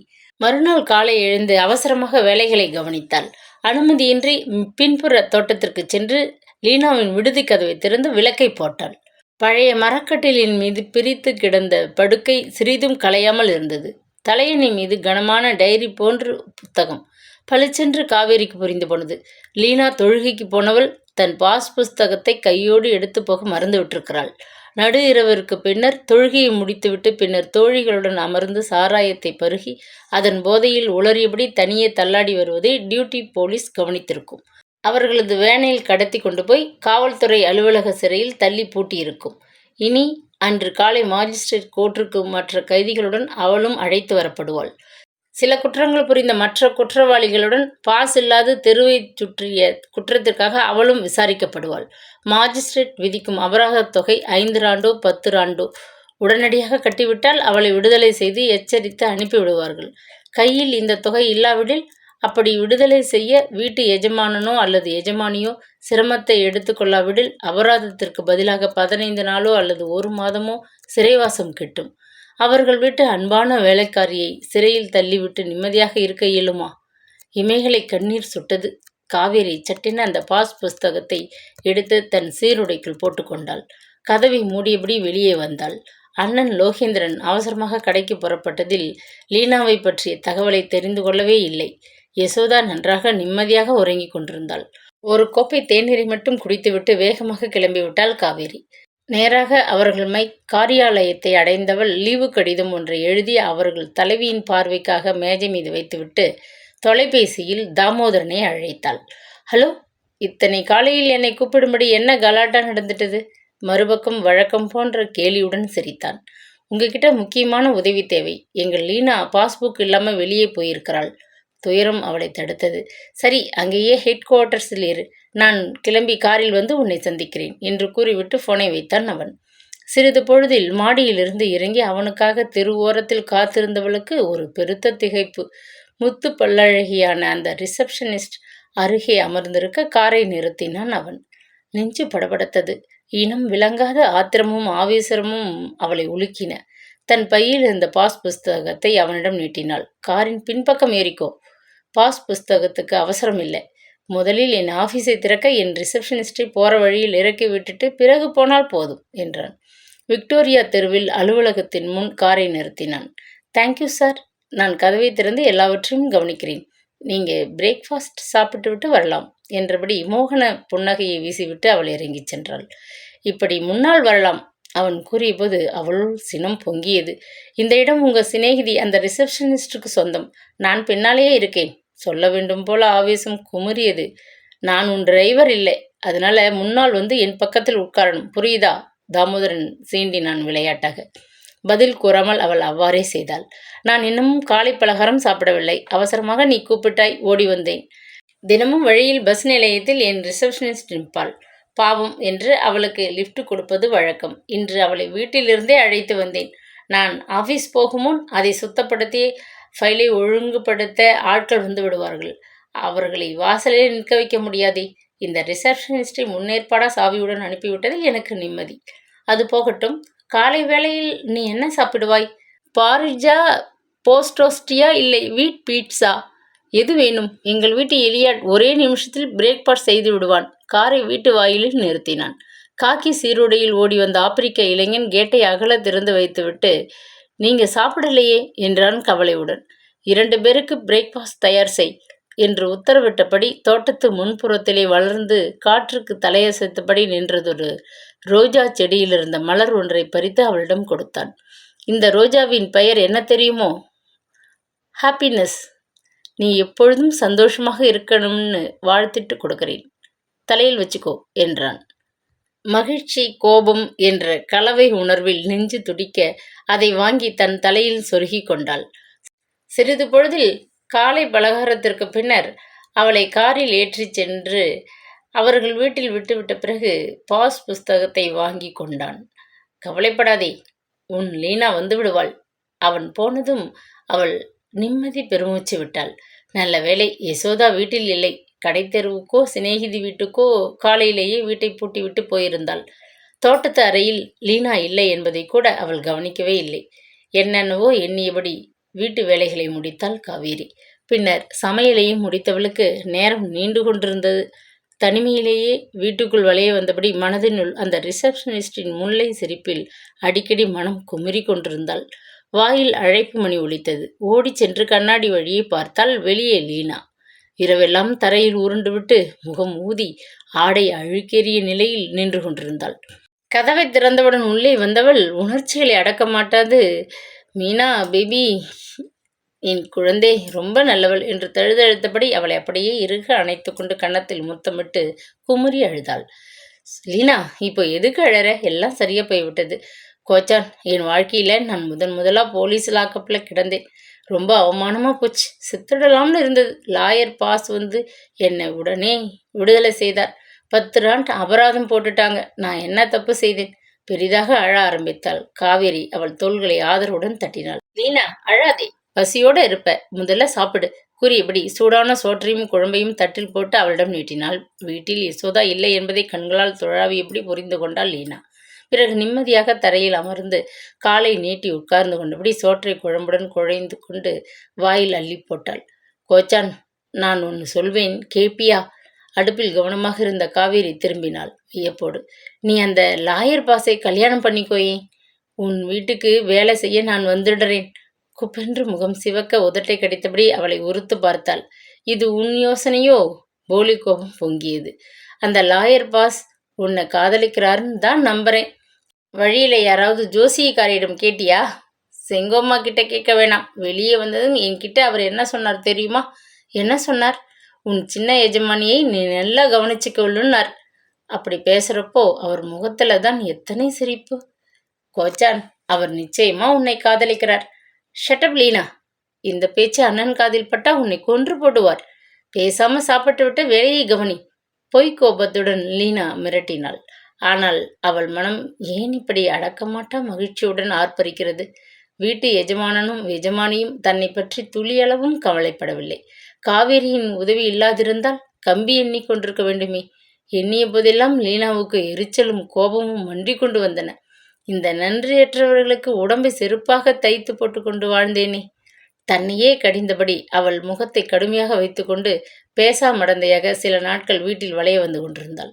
ஞாயிற்றுக்கிழமைகளில் வேலைக்காரர்களுக்கு அரை நாளாவது ஓய்வு தர வேண்டும் என்று சட்டம். காலை 10 மணிக்கே தன் வேலைகளை முடித்துவிட்டு நன்றாக உடுத்தி கொண்டு தோல் பையை மாட்டிக்கொண்டு குதிகால் பாதனி சப்திக்க அவள் கிளம்பி விடுவாள். அப்பொழுது அவளை பார்த்தால் ஒரு வேலைக்காரி என்றே சொல்ல முடியாது. வாழ்க்கை வாழ்வதற்கே என்ற கொள்கை கொண்ட லீனா தான் வாங்கும் சம்பளத்தை அழகான துணிமணிகளுக்கும் பவுடர், சென்ட், உதட்டு சாயம் முதலியவற்றிற்கும் மீதியை சாராயத்திற்கும் செலவழித்து கொண்டிருந்தாள். வருங்காலம் அது தானே தன்னை கவனித்துக் கொள்ளும் என்ற அசட்டையான மனப்பான்மை. சனிக்கிழமை இரவு அவர்கள் வீட்டில் தங்கி ஞாயிறு இரவு புறப்பட யசோதாவின் தூர உறவினர் கணவன், மனைவி, குழந்தைகள் 2 என்று ஒரு படையுடன் வந்து இறங்கினர். வந்தவர்களுக்கு இரவு சமைத்து போட்டு காலை காபி பலகாரம் கொடுத்து உபசரித்து பகல் விருந்து சமைத்து மாலை தேநீரும் கேக்கும் தந்து மறுபடி இரவு சாப்பாட்டை கவனித்து அவர்களை வழி அனுப்புவதற்குள் காவேரி அதிகப்படி வேளையில் திணறி போய்விட்டிருந்தாள். தானே கழுவி மேடை மீது கவிழ்த்து வைத்திருந்த பாத்திரங்களை துடைத்து அடுக்கி வைப்பதில் தீவிரமாக ஈடுபட்டிருந்தவள் கவனிக்கவில்லை. யசோதா பண விஷயத்தில் மிகவும் கணக்கு பார்க்கிறவள். பண்டம் பாழாகி போகிறதே என்ற ஆதங்கத்தில் விருந்தாளிகள் எச்சில் தட்டில் மீதமாக விட்டு போயிருந்த மாமிச துண்டங்களையும் கோழி வறுவல்களையும் பொறுக்கி எடுத்து லீனாவின் தட்டில் போட்டு அத்துடன் கொஞ்சம் சாதத்தையும் எடுத்து போட்டு மீதத்தை ஃப்ரிட்ஜில் பத்திரமாக வைத்து விட்டிருந்தாள். 8 மணி அளவில் ஊரை சுற்றிவிட்டு வீட்டுக்கு திரும்பிய லீனா தன் அலங்கார உடைகளை களைந்துவிட்டு சீருடையில் தோட்டத்து பக்கமாக உள்ள கதவை திறந்து கொண்டு சமையல் அறைக்குள் புகுந்தாள். வீட்டு வாயில் வழியே வேலைக்காரர்களை யாரும் அந்நாட்டில் அனுமதிப்பதில்லை. சமையல் அறையின் பின்பக்கத்து கதவு வழியாக பின்புறமாகத்தான் வேலைக்காரர்கள் உள்ளே வர வேண்டும் என்ற வழக்கத்தை எல்லோரும் தீவிரமாக அனுசரித்தனர். சில வேலையாட்களுக்கு இது தங்களை அவமதிப்பது போன்ற எண்ணத்தை கொடுத்து எரிச்சலை மூட்டியது. சௌந்தரி உயிருடன் இருந்தவரை லீனா வீட்டின் முன்பக்கமும் பின்பக்கமுமாக தாராளமாக புகுந்து புறப்பட்டு கொண்டிருந்தாள். இப்பொழுது யசோதாவின் ஆட்சியில் இருந்த வீட்டில் அவள் தீண்டப்படாதவள் போல் பின்பக்கத்து வழியே வந்து நிற்க வேண்டிய நிலை. அந்த எரிச்சலில் உள்ளே வந்தவள் முகம் கடுமையாகி போனது. கோச்சான், சாப்பாடு யார் எடுத்து வச்சது எனக்கு? அடிக்குரலில் காவேரியை பார்த்து அதட்டினாள். குக்கிங் ரேஞ்சை சுத்தம் செய்து கொண்டிருந்த காவேரி திரும்பி பார்க்கவில்லை. ஏன் கேட்கிற? எஜமானி அம்மாள் எடுத்து வச்சாங்க என்றாள். எத்தனை நாளாக இந்த பழக்கம்? நீங்க கடிச்சு துப்பின எச்சில சாப்பிட நான் என்ன நாயா? ஓங்கிய குரலில் கத்திவிட்டு அந்த தட்டை எடுத்துக்கொண்டு போய் தோட்டத்து மூலையில் இருந்த குப்பை தொட்டியில் கவிழ்த்தாள். ஜன்னல் வழியே யசோதா பார்த்து விட்டாள். வேகமாக சமையல் அறைக்குள் ஓடி வந்தாள். அத்தனை சாப்பாட்டையும் குப்பை தொட்டியில் கொட்ட உனக்கு என்ன தைரியம்? திமிர் பிடிச்ச காப்பிரி கழுதை என்று கோபத்துடன் சேரினாள். காப்பிரி என்றால் கடவுள் நம்பிக்கை இல்லாத காட்டு மனிதர் என்று பொருள். தன்மானத்தை பெரிதும் கருதும் ஆப்பிரிக்கர்கள் தங்களை மற்றவர்கள் அந்த பெயரால் அழைப்பதை கட்டோடு வெறுத்தனர். இடுப்பில் கைகளை ஊன்றிபடி தலையை நிமிர்த்தி கொண்டு எஜமானியை கோபத்துடன் வெறித்தாள் லீனா. வாயை மூடு கூலி என்றாள் பதிலுக்கு. என்ன சொன்ன? சீறிக்கொண்டு அருகில் நெருங்கிய யசோதா உரத்த குரலில் கத்தினாள். உண்மையை சொன்னேன். உங்க நாட்டுல பிழைக்க தெரியாம எங்க நாட்டுக்கு கூலி வேலை செய்ய வந்தவர்களின் பரம்பரைதானே நீ? இல்லாட்டி விக்டோரியா ராணியின் வாரிசோ? ஏளனமாக லீனா கேட்டாள். மோகன், இங்கே வாங்கோ என்று வீறிட்டு அலறினாள் யசோதா. கைவேலையை போட்டுவிட்டு கலவரத்துடன் காவேரி நின்று கொண்டிருந்தாள். அரை தூக்கமாக பத்திரிகை ஒன்றை புரட்டி கொண்டு முன்னறையில் சோபாவில் சாய்ந்து கிடந்த லோகேந்திரன் திடுக்கிட்டு போய் எழுந்து விரைந்தோடி வந்தான். இந்த லீனா என்ன பேசுறா தெரியுமா? நம்ம எல்லாம் கூலி என்று திட்டுறா. இந்தியர்களுக்கு அது கேட்க பொறுக்காத ஒரு அவமான சொல். எத்தனை திமிர்! நம் வீட்டு சோற்று தின்று வளர்ந்த கழுதைக்கு ஆங்கிலத்தில் கத்தினாள். லீனா, என்ன சொன்ன என்று கையை ஓங்கியபடி அவளை லோகேந்திரன் கோபத்துடன் நெருங்குவதைக் கண்ட காவேரி ஓடிச் சென்று இடைமறித்தாள். அண்ணா, லீனா குடிச்சிருக்கா. இப்போ அவளோட வம்பு வழக்கு வேண்டாம் என்று தமிழில் கெஞ்சினாள். அழுகையும் துயரமும் தொண்டை அடைக்க கண் கலங்கி போய் அவள் லீனாவை பரிதாபமாக பார்த்தாள். தாராளமாக சாராயத்தை கொஞ்சம் சாப்பிட்டதுமே லீனாவுக்கு அசுர பலம் வந்துவிடும். துணிச்சலும் அதிகமாகிவிடும். அந்த சமயம் அதிகமாக அரசியல் பேசுவாள். என் மேல் கை வச்சினா பாஸ் என்ன நடக்கும் தெரியுமா? 1948 நடந்த கதை மறுபடியும் ஆரம்பிச்சிடும். ஜாக்கிரதை. கண்ணில் நெருப்பு பறக்க உருமினாள். மதுவின் போதையில் நீர் வீழ்ச்சியாக வார்த்தைகளில் ஜூலுவில் உரத்த குரலில் கண்டபடி கொட்ட அக்கம் பக்கத்து வீட்டு ஜன்னல் திரைகள் விலகி பல தலைகள் எட்டி பார்க்க லோகேந்திரனுக்கு ஆத்திரமும் வெக்கமும் தாங்க முடியவில்லை. பற்களை நரநரவென்று கடித்தான். இவ்வளவு பேச ஆரம்பித்த பிறகு உன்னை எங்கள் வீட்டுக்கு வேலைக்கு வச்சிருப்பது ஆபத்து. நீ உடனடியாக மூட்டையை கட்டி கொண்டு புறப்படு, இல்லாட்டா போலீஸை கூப்பிடுவேன் மிரட்டினான். போலீஸை கூப்பிடு? உன் பெண்ஜாதி எச்சில் சோற்றை சாப்பிட எனக்கு எடுத்து வச்சா. நான் கோவிச்சு கொண்டு அதை குப்பை தொட்டியில் கொட்டினேன். நீ எதுக்காக என்ன அடிக்க வந்தேன்னு நானும் அவர்களிடம் புகார் செய்து கொள்ள முடியும். உன்னை மறக்காதே பாஸ். எங்கள் மனிதர்கள் முன்போல மூடர்களாக மயங்கி கிடக்கலை, நன்றாக விழித்து கொண்டிருக்காங்க. நான் இனியும் வெக்கம் கெட்டு இந்த வீட்டில் வேலை செய்வேனா? முதலில் எனக்கு சேர வேண்டிய சம்பளத்தையும் 1 மாதம் நோட்டீஸ் கொடுக்க வேண்டியதன் பணத்தையும் முதலில் எண்ணி கீழே வை. நான் என் துணிமணிகளை மூட்டை கட்டி கொண்டு கிளம்பிடுறேன் என்று பதிலுக்கு கத்தினாள். வேகமாக படிகளில் இறங்கி பின்பக்கம் மறைந்து போனாள். ஒரு சில நிமிஷங்களில் ஒரு மூட்டையுடன் மூச்சரிக்க வந்தாள். நல்லா பார்த்துக்கோ, இந்த வீட்டில் பல வருஷங்களா நான் வேலை செய்திருக்கேன். இதுவரை ஒரு தூசி கூட இங்கே காணாமல் போனதில்லை. நான் போன பிறகு இதை காணலை அதை காணலைன்னு எனக்கு திருட்டு பட்டம் வேண்டாம் என்று கூறியபடி தன் துணிகளை உதறி காட்டிவிட்டு ஒரு மூட்டையாக கட்டி தலைமீது தூக்கி வைத்து கொண்டாள்.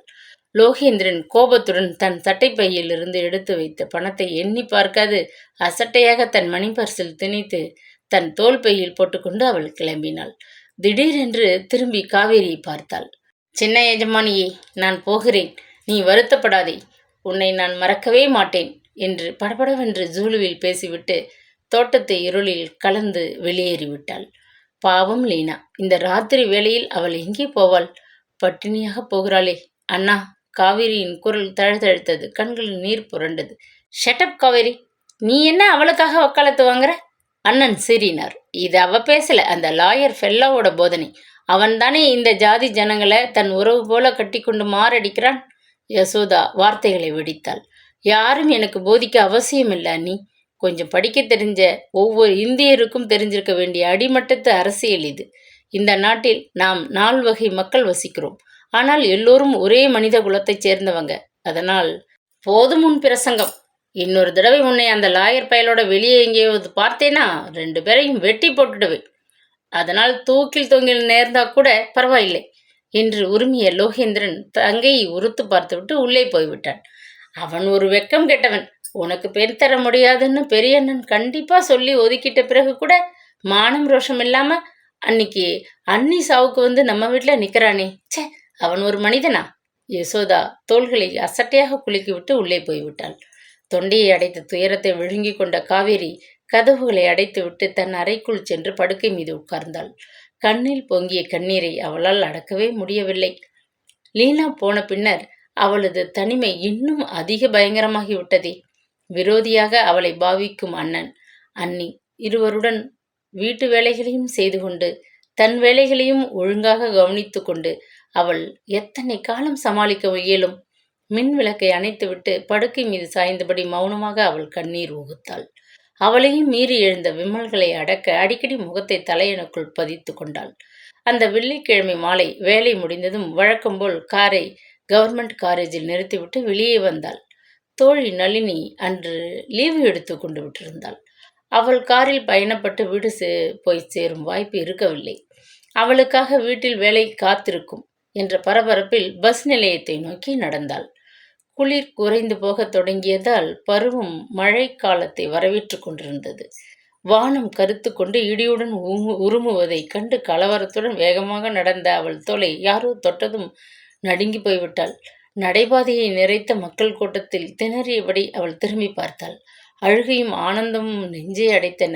மழை கொட்டப்போகுது. இந்த வெள்ளிக்கிழமை கூட்டத்தில் பஸ்ஸில் எப்பொழுது போய் சேரப்போற? இங்கேயே நில், நான் என் பார்க்கிங்கில் ஸ்கொயருக்கு போய் என் காரை எடுத்து வரேன். தாமோதரன் உத்தரவிட்ட போது அவளால் மறுக்க முடியவில்லை. சில நாட்களாக அவனை அடிக்கடி பார்த்து பேச மாட்டோமோ என்றதொரு ஏக்கம் உருவாகி கொண்டு வருவதை அவள் உணராமல் இல்லை. காரை அவன் ஓட்டி கொண்டு வருவதற்குள் மழை சோவென்ற கோஷத்துடன் கொட்டத் தொடங்கிவிட்டது. பாதை ஓரமாக காரை நிறுத்தி கதவை திறந்துவிட்டு, ஏறிக்கோ, மழை கொட்டை எடுத்துக்கொண்டு வரலையா? நான் சீக்கிரமாக ஆஃபீஸை மூடிவிட்டு இந்த பக்கம் வந்தது நல்லதா போச்சு என்றபடி உபசரித்தான். காரில் அவனது அருகே அமர்ந்து கொண்டு ஓரக்கண்ணால் அவனை உற்று பார்த்தாள். அண்ணி சௌந்தரி அடிக்கடி சொல்லுவது வழக்கம். கருப்பு என்கிற நிறம் கூட அழகில் ஒரு வகைதான். புராணத்து கண்ணன் கருமை படிந்த நீலவண்ணன். பார்வதி தேவி உலகத்துக்கே தாய், கருமை நிறம் கொண்டவள். கருப்பு என்பது உதாசீனப்படுத்தக்கூடாதுன்னு பெரியவங்க கடவுளையே கருப்பு நிறத்துல உருவகப்படுத்தினாங்க.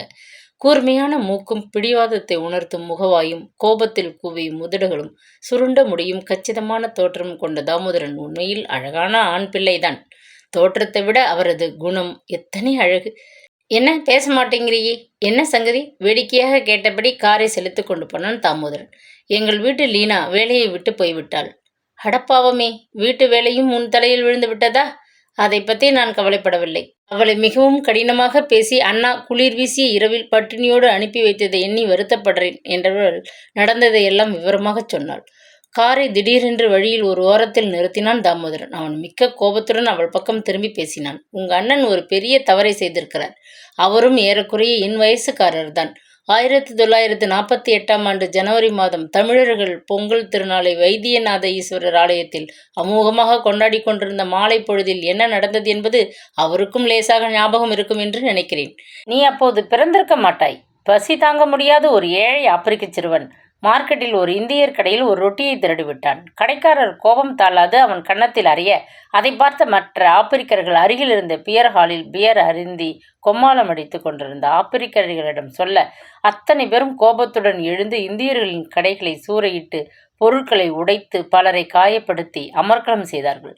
செய்தியை வைத்தியநாத ஈஸ்வரர் ஆலயத்திற்கு யாரோ போனில் சொல்ல பிரார்த்தனையில் ஈடுபட்டிருந்த கூட்டம் நாலா பக்கம் சிதறி ஓட ஒரே அமர்க்களம். அத்தோடு நின்றதா? தொடர்ந்து 3 நாட்களுக்கு மேல் ஆப்பிரிக்கர்கள் கூட்டம் கூட்டமாக கையில் கத்தி ஈட்டியுடன் இந்தியர்கள் வசித்த பகுதியை தாக்கி பெண்களை கற்பழித்து, வீடுகளை கொளுத்தி, பஸ்களுக்கு நெருப்பு வைத்து ஒரு பெரிய புரட்சியை நடத்தினர். டர்பன் நகரில் ஆரம்பித்த இந்த போராட்டம் நேட்டாளின் மற்ற பகுதியில் பரவ ஆரம்பிக்க, வெள்ளைக்காரன் அதற்கு மேல் இதை அடக்காவிடில் தங்களுக்கும் ஆபத்து என்று பயந்து போக, கடற்படையின் உதவியால் ஒருவாறு புரட்சியை அரசு அடக்கியது. ஆனாலும் அன்று ஆரம்பித்த கசப்பு உணர்வு ஆப்பிரிக்கரின் நெஞ்சிலிருந்து நீங்கவில்லை. அப்படி இருக்கும்போது, முன்னைவிட ஆப்பிரிக்கர்கள் படித்தவர்களாகி, தங்கள் உரிமைகளை பற்றி பேசத் தெரிந்த தன்மானம் உள்ளவர்களாகிவிட்டிருக்கும் இந்த காலத்தில், உன் அண்ணன் இப்படி ஒரு காரியம் செய்தால், லீனா சொன்னது போல மறுபடி ஒரு பயங்கர புரட்சி ஏற்பட்டால், ஒன்றை தெரிந்து கொள். உலகத்தின் கண்ணோட்டத்தில் அழுத்தப்பட்டவனாக வாழும் ஆப்பிரிக்கர்கள் மீதுதான் அனுதாபம் நிறைந்திருக்கிறது. அவர்களது விடுதலை பற்றித்தான் உலகமே பேசுகிறது. யாரும் ஒரு துளி நேரம் கூட ஆப்பிரிக்கர் வெள்ளையர் இருவரிடையே சாண்ட்விச்சாக கிடந்து ஓரளவு உரிமையின்றி அழுத்தப்பட்டவனாக வாழும் இந்தியனை பற்றி கவலைப்படுவதில்லை. காரணம், இந்தியன் ஆப்பிரிக்கனையும் அழுத்திக் கொண்டு சுயநலமாக வாழ்கிறான் என்ற எண்ணத்தினால்தான் அந்த அசட்டை. பூத் ரோட், காட்டமேனர், காவண்டிஷ் போன்ற பகுதிகளில் இந்தியர்களுக்கு ஏற்பட்ட அந்த பயங்கரம் மீண்டும் வரக்கூடாது என்றால், நாம் ஆப்பிரிக்க மக்களை சரிசமமாக கருதி மனிதாபிமானத்தோடு அணுகி அவர்களது உரிமை போராட்டத்தில் பங்கு கொள்ள வேண்டும். திடீரென்று திரும்பிய தாமோதரன், என்ன, நான் பாட்டுக்கு பேசிக்கொண்டு போகிறேன், நீ பதிலே சொல்லாம உட்கார்ந்திருக்கியே? கேட்டபடி மெல்ல சிரித்தான். காரை கிளப்பி மேலே ஓட்டத் தொடங்கினான். தாமு, என் மனம் பதில் சொல்லிக் கொண்டுதான் இருக்கு. உங்கள் பேச்சை கேட்கும் போதெல்லாம் நீங்க ஒரு உயர்ந்த மனிதன் என்று என் மனம் புரிஞ்சு கொண்டு பெருமைப்படுது. அந்த உயர்ந்த மனிதனை என் மனம் ரொம்பவும் நேசிக்கிறது. Damu, I love you Damu. தன்னுள் எழுந்த உணர்ச்சி கொந்தளிப்பை அடக்கி கொண்டு கேட்டுக்கிட்டு இருந்தேன். அண்ணா செய்தது தப்பு, வருத்தப்படுறேன். அட, வீடு வந்துவிட்டது, இங்கேயே இறங்கிக்கிறேன் என்றாள். கேட்டை திறந்து கொண்டு உள்ளே ஓடியவள் வாயில் உப்பு கரிப்பதை உணர்ந்தாள். அது மழை தண்ணீர் அல்ல. தாமோதரனை காதலித்து பயனில்லை. வீட்டில் பலத்த எதிர்ப்புதான் கிடைக்கும். மேலும் தாமோதரன் அவளை காதலிக்கிறார் என்று எப்படி நம்ப முடியும்? வேண்டாம் என்று ஒதுக்கிவிட்ட வீட்டு பெண்ணை வேண்டும் என்று அணுக அவர் மானம் எழுந்து மதிகெட்டு போய் விடவில்லை. நினைத்தால் அவருக்கு கியூவில் வந்து கல்யாணத்துக்கு பெண்கள் நிற்பார்கள். அவளுக்கு என்ற சிந்தனையில் ஏற்பட்ட துயர கண்ணீர் அது என்று புரிந்து கொண்டு முகத்தை துடைத்து கொண்டு உள்ளே ஓடினாள். ஆனால் தாமோதரனை தன் இதயத்திலிருந்து துடைத்துவிட முடியாது என்பதை முதலாக அவள் பூரணமாக புரிந்து கொண்டாள். முன்பெல்லாம் வார இறுதியை அவள் பள்ளிக்கூட குழந்தையைப் போல மகிழ்ச்சியுடன் எதிர்நோக்குவது வழக்கம். காதலில் தோல்வியுற்று மனம் உடைந்த நிலையிலும், பெரியண்ணன் மறைவால் ஏற்பட்ட துன்பத்தில் உள்ளம் நொறுங்கிவிட்டிருந்த போதிலும், வெள்ளிக்கிழமை மாலை வேலை முடிந்ததும் காவேரி சில எதிர்பார்ப்புகளுடன் வீட்டிற்கு திரும்புவது வழக்கம். சூடான வெந்நீரில் தலைமொழிவிட்டு சுத்தமான உடை அணிந்து கொண்டு, குத்துவிளக்கை தேய்த்து கழுவி பொட்டிட்டு பூ வைத்து பூஜை அறையில் ஏற்றி வணங்கிவிட்டு, நோயாளி அன்னிக்கு சாப்பாடு கொடுத்து உதவிவிட்டு, தன் உணவை முடித்துக்கொண்டு ரேடியோவில் நாடகமோ இசையோ வெகு நேரம் கேட்டு அனுபவிப்பாள். இடையிடையே அன்னியுடன் ஏதாவது வேடிக்கையாக பேசி சிரிப்பாள். சௌந்தரி மருந்துகளின் மயக்கத்தால் உறங்கத் துவங்கியதும் மெல்ல வெளியே வந்து, யசோதா அண்ணி வீட்டில் இல்லாவிடில் முன் அறையில் இருந்த கலர் டெலிவிஷன் அருகே உட்கார்ந்து அவளுக்கு பிடித்தமான போனன்சா, ஸ்கீபாய், காண்டி காமரா, ரிச்மன் புவர்மன் என்று பலவற்றையும் பார்த்து கழித்துவிட்டு, செய்திக்கு பின் அதை மூடிவிட்டு தன் அறைக்குள் வந்து, லீனா சுத்தமாக துவைத்து அழகாக விரித்து ஒழுங்கு செய்துவிட்டிருக்கும் படுக்கை மேல் சாய்ந்தபடி முனிசிபாலிட்டி நூலகத்திலிருந்து எடுத்து வந்த கதை புத்தகத்தை படிப்பாள். மின் விளக்கை அணைத்துவிட்டு நிம்மதியாக உறங்கி போய்விடுவாள். மறுநாள் காலை பெரிய அண்ணியை கவனித்துவிட்டு வீட்டு வேலைகளில் சிறிது பங்கேற்று கொண்டு விட்டு, அண்ணியின் உத்தரவுடன் தன் நர்ஸ் தோழி ஒருத்தையுடன் பகல் சினிமா பார்க்க போய்விடுவாள். சனிக்கிழமை பகலோ இரவோ ஒரு தமிழ் சினிமா பார்க்காவிடில் அவள் தலை வெடித்துவிடும். தான் இதுவரை பார்த்திராத தமிழ்நாட்டை படத்திலாவது பார்க்கிறோமே என்ற திருப்தி. ஞாயிற்றுக்கிழமை காலை உணவுக்கு பின் கைகளில் ரப்பர் உரை அணிந்து கொண்டு லீனாவுடன் தோட்டத்தை கவனிக்க புறப்பட்டு விடுவாள். களை எடுத்து செடிகளுக்கு நீர் பாய்ச்சி உரம் போட்டுவிட்டு பின்னர் சௌந்தரி பயிரிட்டு வளர்த்திருந்த தோட்டத்துக்கு பின்புறமாக இருந்த கிச்சன் கார்டனிலிருந்து வீட்டுக்கு தேவையான வகைகளை பறித்து எடுத்துக்கொண்டு வருவாள். அண்ணி, நீங்க வந்து பார்க்கலையேன்னு வருத்தமா இருக்கு. உங்க கிச்சன் கார்டனில் லெட்யூஸ் எப்படி வளர்ந்துருக்கு தெரியுமா? பார்சிலையும் வீக்கம் சிலேரியும் பசேல்னு கண்ணை பறிக்குது. அதெல்லாம் போட்டு கமகமன்னு உங்களுக்கு ஒரு வெஜிடபிள் சூப் செய்துட்டு வந்திருக்கேன். சாப்பிடுங்க அண்ணி என்று கொஞ்சியபடி படுக்கை அருகே உட்கார்ந்து ஸ்பூனால் கிண்ணத்தில் இருக்கும் சூப்பை அள்ளி அண்ணிக்கு ஊட்டுவாள். பின்னர் பகல் உணவுக்கு பின் அண்ணியின் அறையில் கிடக்கும் நீண்ட சோபாவிலே படுத்துக்கொண்டு மாலை பொழுது அமிழும் வரை உறங்கி போவாள். மறுநாள் வேலைக்கு உடலுக்கு தேவையான தெம்பை அந்த ஆனந்தமான உறக்கம் சேகரித்து தரும் என்ற நம்பிக்கை. ஆனால் இப்பொழுது நிலைமை முற்றிலும் வேறாகிவிட்டிருந்தது. வெள்ளிக்கிழமை மாலை என்றாலே ஒரே திகில். வீட்டுக்குள் புகுந்ததும் சுமையாக வேலைகள் காத்திருந்தன. லீனா இல்லாததால் இரவு 10 மணி வரை சாப்பிட்ட தட்டுகளை கழுவவும் சமையலறையை கழுவி துடைக்கவுமே பொழுது சரியாக இருந்தது. படுக்கும் முன் வழக்கமாக வாசிக்கும் கதை புத்தகங்களில் ஒன்றை கையில் எடுத்தாலே முதல் பக்கத்தை திருப்பும் முன் தூக்கம் வந்து தொலைத்தது. அடித்து போட்டது போன்றதொரு வழியில் உடம்பு நொந்தது. சனிக்கிழமை எழுந்ததுமே மலையாக வேலை முன்னே நின்று அச்சுறுத்தியது. வாரம் முழுவதும் குவிந்து கிடக்கும் அழுக்கு துணிகளை வாரி மின்விசை சலவை பெட்டியில் போட்டு துவைத்து பாதி காய்ந்த நிலையில் எடுத்து உடனே பெட்டி போட்டு அடுக்கி வைத்துவிட்டு வீட்டை பெருக்கி சுத்தம் செய்து தரைக்கு பாலிஷ் போட்டு குளியலறை தொட்டிகளை துப்புரவமாக கழுவி பின்னர் சமைத்து கடையிலிருந்து வரும் அண்ணன் அன்னிக்கு பரிமாறி தானும் சாப்பிட்டு மறுபடி தட்டுக்களை எல்லாம் கழுவி துடைத்து இரவு தூங்கும் வரை வீட்டை கவனிக்கும் வேலை அவளுடையதாகிவிட்டது. ஞாயிற்றுக்கிழமைகளில் யசோதாவின் உறவினர் கும்பலை வரவேற்று உபசரித்து அனுப்புவதற்குள் முதுகு ஒடிந்து போனது. படுக்கையில் போய் சாய்ந்தால் போதும் என்ற அளவில் காவேரி ரேடியோ, டெலிவிஷன், சினிமா எல்லாவற்றையும் திறந்து விட்டிருந்தாள். வீட்டிலும் வேலைகள், உத்தியோகம் பார்க்கும் இடத்திலும் கடுமையான உழைப்பு என்ற நிலையை அவளால் சமாளிக்க இயலாது உடல் சோர்வடைய தொடங்கியது. நாள் முழுவதும் வீட்டில் உழைத்துவிட்டு அதிக தூக்கமின்றி வேலைக்கு புறப்பட்டிருந்தவள் காரை ஓட்டி கொண்டு போனபோது ஒரு எதிர்பாராத முடுக்கில் எதிரே வந்த வண்டியை தவிர்க்க காரை சற்றென்று திருப்பிய வேகத்தில் பாதையோரம் இருந்த ஒரு மின்விளக்கு கம்பத்தின் மீது உரசி பல சிராய்ப்பு காயங்களுடன் தலைமை அலுவலகத்துக்கு போக கவனக்குறைவாக கார் ஓட்டியதற்காக அவளுக்கு அன்று தலைவரிடமிருந்து கிடைத்த மண்டகப்படி. அப்பப்பா, அந்த சிறு விபத்து ஏற்பட்ட விபரத்தை பல முறை டிபார்ட்மெண்ட்டின் பல பகுதிகளுக்கு கடிதங்கள் எழுதி தெரிவித்து மன்னிப்பு கேட்டுக்கொள்ள அவள் பட்ட பாடு. வீட்டில் இதே நிலை நீடித்து கொண்டு போனால் அவளது வாழ்க்கையின் முடிவுதான் என்ன? ஆத்திரமும் துயரமும் குமுறி எழ அவள் யாரிடமும் முறையிட்டு கொள்ள முடியாது ரகசியமாக பல முறை தன் அறையில் தனிமையிலே அழுது தீர்த்தாள். 3 நாட்களாக விடாது கொட்டி கொண்டிருந்த மழை அந்த வெள்ளிக்கிழமை மிகவும் பலத்து விட்டது. தோழி நளினி வேலை சம்பந்தமாக பக்கத்து ஊருக்கு போயிருந்தாள். நேரே தன் காரை கவர்மெண்ட் காரேஜில் கொண்டு நிறுத்திவிட்டு தயாராக வந்து காத்திருந்த கணவனின் காரில் புறப்பட்டு போய்விட்டாள். கொட்டும் மழையில் வெள்ளிக்கிழமை மாலை கூட்டத்தில் திணறிக்கொண்டு அவள் எப்பொழுது பஸ் பிடிப்பது, எப்பொழுது போய் சேர்வது